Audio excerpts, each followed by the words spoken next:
One is the story of the Magi from the Gospel of Matthew. They've come, they've talked, interviewed King Herod and said we had seen the star. Where is this baby that we had heard? And Herod secretly called for the wise men and learned from them the exact time when the star had appeared. Then he sent them to Bethlehem, saying, "Go and search diligently for the child, and when you have found him, bring me word so that I may also go and pay him homage." When they had heard the king, they set out, and there ahead of them went the star that they had seen at its rising, until it stopped over the place where the child was. When they saw that the star had stopped, they were overwhelmed with joy. On entering the house, they saw the child with Mary his mother, and they knelt down and paid him homage.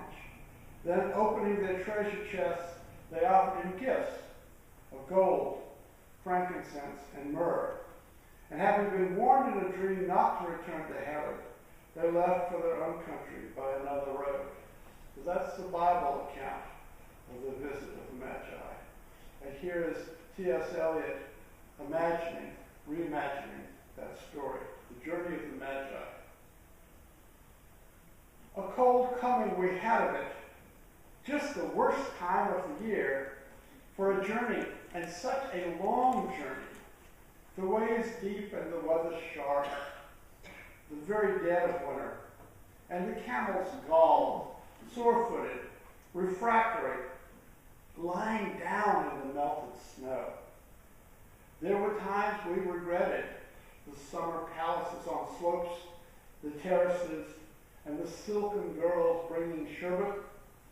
Then the camelmen cursing and grumbling and running away and wanting their liquor and women, and the night fires going out, and the lack of shelters, and the cities hostile, and the towns unfriendly, and the villages dirty, and charging high prices. A hard time we had it.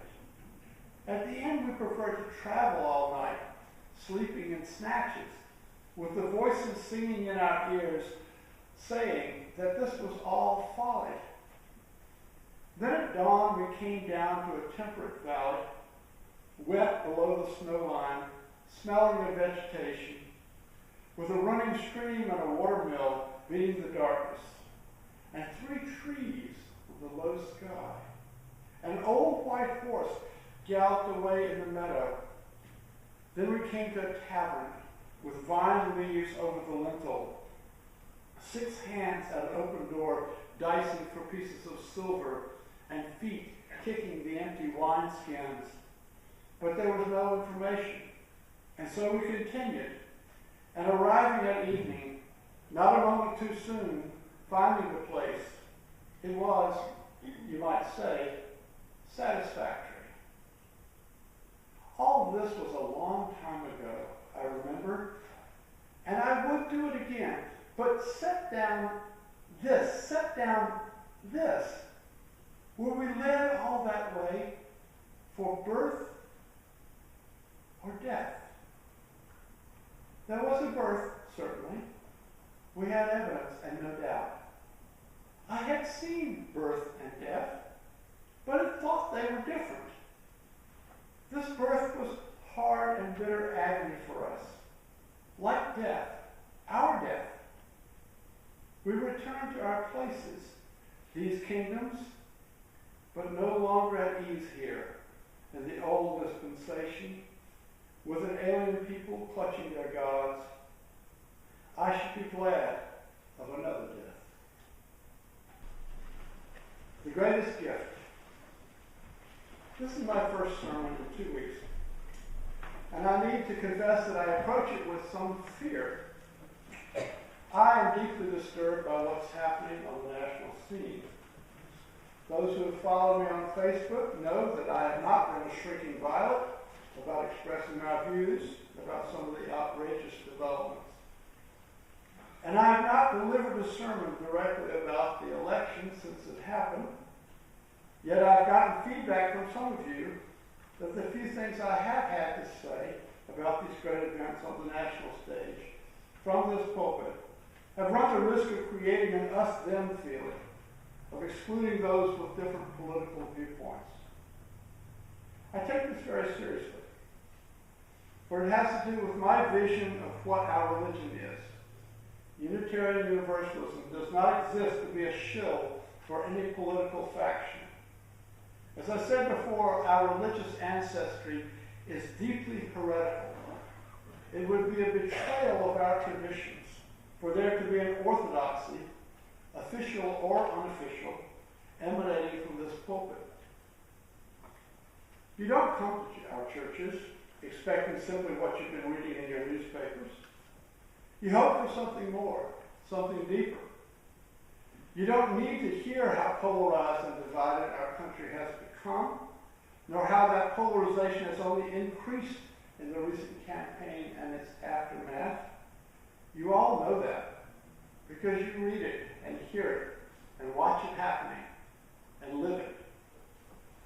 And you'd like to get away from it. You'd like the Union Meeting House to be a sanctuary, a place where you can connect with things eternal and not diurnal, not the everyday, a place where you can touch your own feelings and ideas and share those of others. I share this wish. We all need to find in ourselves a place of refuge. Many years ago, a conservative UCC minister gave me a framework for thinking about a minister's responsibility when big and controversial issues present themselves out in the world. One, the minister can't ignore it altogether. This is the course of greatest safety, for no one can disagree with words the minister didn't say. But a congregational church calls a minister to be its spiritual leader in order to provide some connection to the values of the religious tradition. A minister who consistently ducks hard issues fails to give his or her congregants the tools they need to grapple with these hard issues and leaves them to fend for themselves. Two, another tact a minister can use is to say, well, God and I have spoken about this issue, and we feel there's only one way to view it, and if you don't agree, then you're a sinner and are going to hell. But there's a third way. The third way is to say, this is my take on the situation, and here are the religious principles which I think apply to this issue. And if you have a different take on it, let's talk. This third approach is the one which I try to take. The opinions I express in my sermons are my own. You ministers don't have any infallibility, and they don't speak ex cathedra. All this is a long way to say that while some of us may be optimistic about the new administration and see it as a breath of fresh air, there are others among us whose anxiety and rage mounts every day as we see credible threats mounted against institutions which promote values we hold very dear. It appears that all these cataclysmic changes are being launched by an administration which lost the nationwide popular vote by more than 2 million, and most disturbingly, as the dots are connected definitively, was assisted to win by an autocratic foreign power whose goal is said to be to undermine democracies worldwide. Let me remind you that by our fifth principle, you can find these on the back of your order of service or just after the preface in your hymnal. We covenant to affirm and promote the right of conscience and the use of the democratic process within our congregations and in society at large. We are committed to democracy. In light of this, I think you use a call to be concerned with anything that is a threat to the integrity of our democracy. And then there's our seventh principle, the interconnected web of all existence. This gets quite close to us. We inhabit a sandbar jutting out 30 miles into the ocean with a single source aquifer. In an age of climate change, the future of this part of the world is very much in doubt. And to have the responsibility for dealing with climate change devolve on those who deny that it is happening does not inspire confidence in the future fate of this place we love. These are dark times, and I don't just mean that metaphorically. It is the time of year when the daylight becomes a precious commodity. In the middle of the afternoon, you realize that yet another day has flown by and it is again too dark to take that walk your muscles ache for. We go about our holiday activities, trying to conjure up the cheer we think we're supposed to feel, but we want to beg the sun to stay a little longer, even as we know that it is we who have to wait a little longer until the darkness will begin to lift. In the best of years, Christmas can be a hard time for many of us. We grew up with the excitement of Christmas morning, presents under the tree, and lots of family around. We have a high standard in our minds for Christmas joy. Yet the reality is that many of us are separated by great distances from our families, or by estrangements, or death. For many of us, the holiday cheer simply holds up a mirror to our own loss. Yet, I want to remind us this morning that we own this holiday. You own Christmas. We're not Orthodox, so many of us don't celebrate the Messiah as such. But in the early 19th century, American Unitarians and Universalists broke with the Puritan tradition. Did you know it was actually illegal to celebrate Christmas in Massachusetts for many years? The Unitarians and Universalists pushed for general observance of Christmas as a holiday. Charles Dickens wrote his classic, A Christmas Carol, after he had visited Boston and hung out with Unitarians like Emerson and Longfellow. And that story is very Unitarian in the way it depicts an old-school capitalist, Ebenezer Scrooge, who sees no reason to close his business in honor of the birth of Christ. A classic statement of the spirit of Christmas is given early in the story by Scrooge's unnamed nephew. I have always thought of Christmas time, when it has come round, apart from the veneration due its sacred name and origin, if anything belonging to it can be apart from that, as a good time. A kind, forgiving, charitable, pleasant time.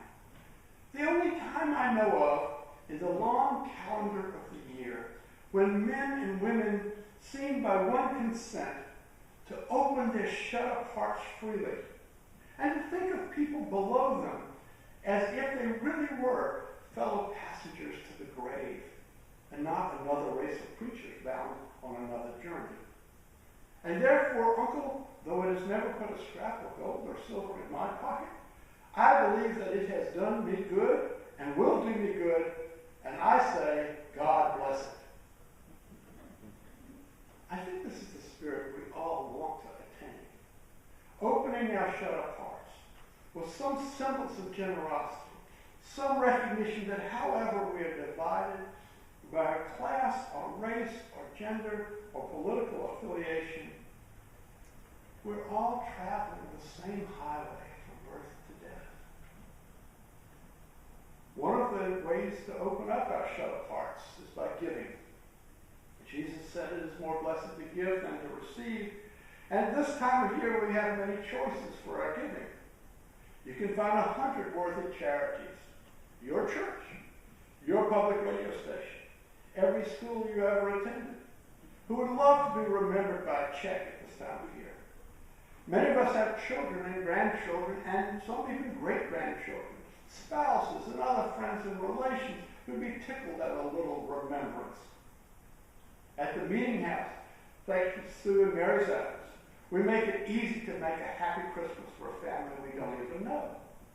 I got a great charge yesterday picking a snowflake off of our giving tree and trying to figure out where on Cape Cod you could buy a skateboard.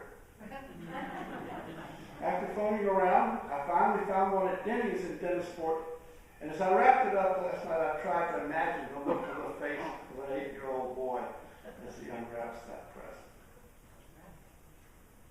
The whole tradition of Christmas giving is rooted in the story of the Magi.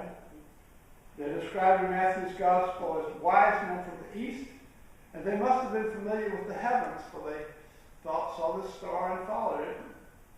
But these men were not only otherworldly, they were also down to earth, for they knew that when you visited a new baby, you should bring a little something out of respect.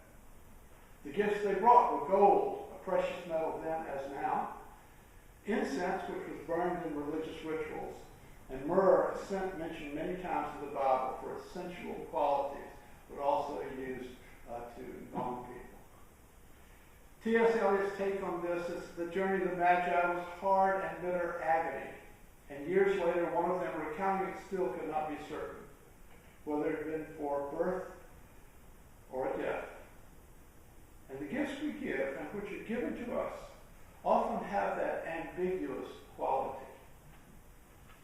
20 years ago, around this time of year, as I was embarking on my ministry education with stars in my eyes, I lost what I thought was the most precious thing I had, my marriage of 27 years to my high school sweetheart.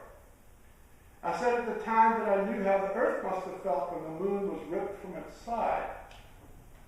I know they don't think anymore that's where the moon came from, but it's a traumatic image which was emotionally apt. But that loss led to a great gift, for I found another life partner with whom to share the road a while.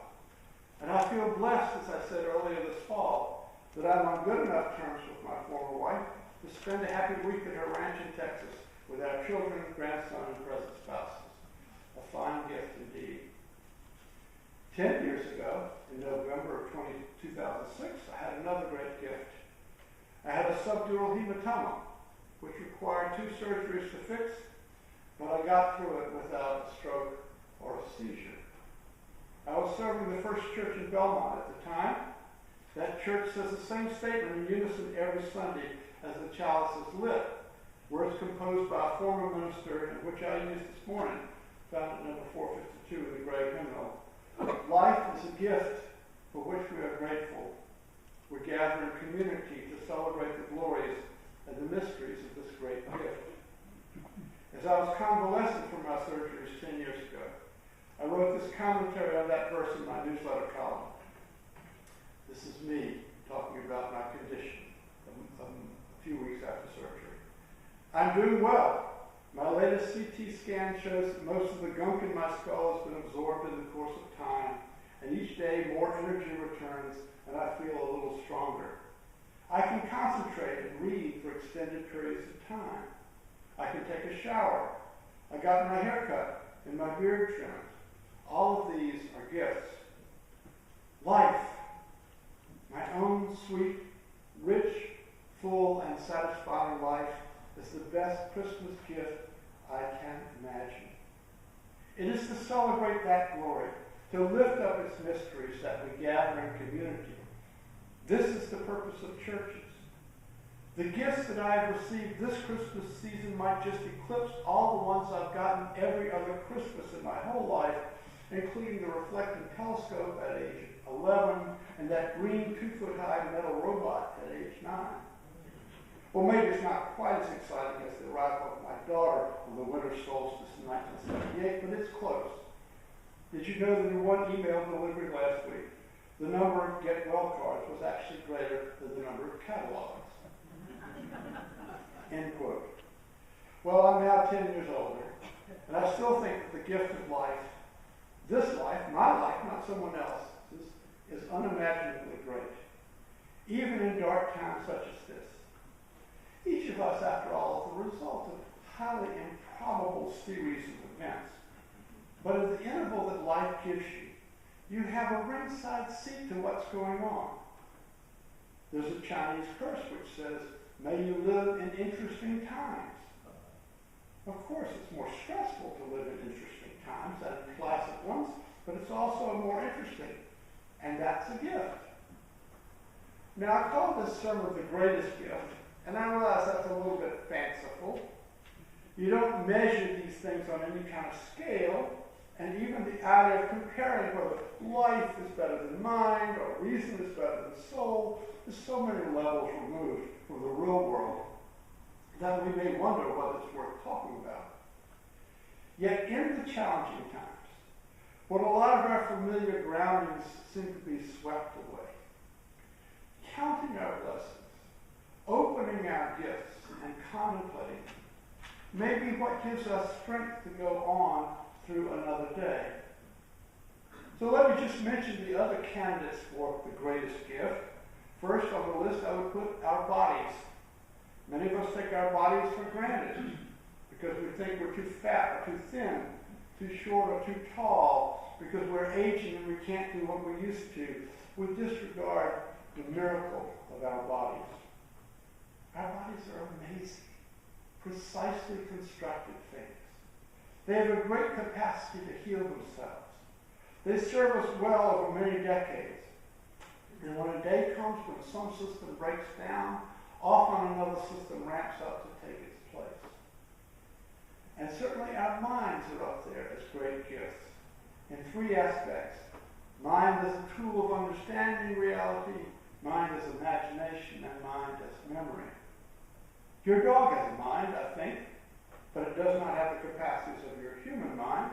It cannot, so far as we know, formulate thoughts and words or worry about the limits of freedom or the temptations of evil. We have the capacity to discourse with each other and within our own minds because we have this gift of mind, the process of millions of years of evolution. The gift of mind makes possible discernment, understanding of what things are true and what are not. It allows us to see what is transient and to distinguish it from what is permanent. Our imaginations allow us to dream dreams, write fictions, and spread lies. Your mind may be able to help you get through the coming age in which we can expect a lot of the means of things we've been used to will come under change. Change, by the way, I don't regard as a gift, but as a general rule about the world.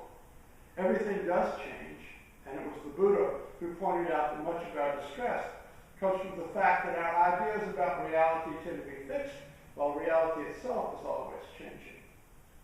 A mind which realizes the impermanence of everything is far more enlightened than a mind which is attached to transient things.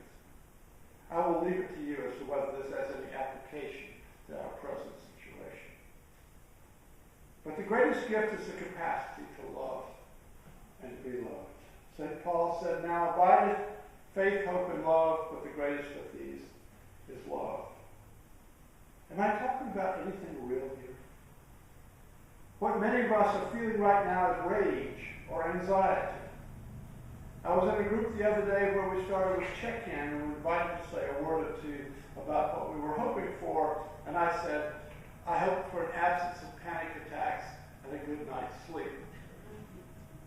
Love is not the same as peace. Love is not always acquiescence or agreement or concord. But it is holding everyone in the light, even and especially those with whom you disagree. Jesus said, love your enemies and pray for those who persecute you. Tall order. But it is in the attempt to follow this advice that we attain our highest humanity. Love is recognizing the essential worth and dignity of everyone involved. It hopes all things, believes all things, and endures all things. It never ends while we have breath, and the love we give during our lifetimes continues to have ripple effects after we're gone. Well, you might say that's all well and good, but I feel precious little love in my life right now. My children don't come to visit me, my friends turn away, and the new crowd in Washington seems very hostile. What is there to love? And I can't answer that for you. Only you can answer for yourself. I can't prove that the glass is really half full if you're insisting that it's half empty. All I can say is that I believe we each have the capacity to love and be loved. And it is that capacity which is the greatest gift, regardless of how you're feeling today. You can realize that capacity. You can meet hate or indifference with love. You can give the gift, the pearl of great price.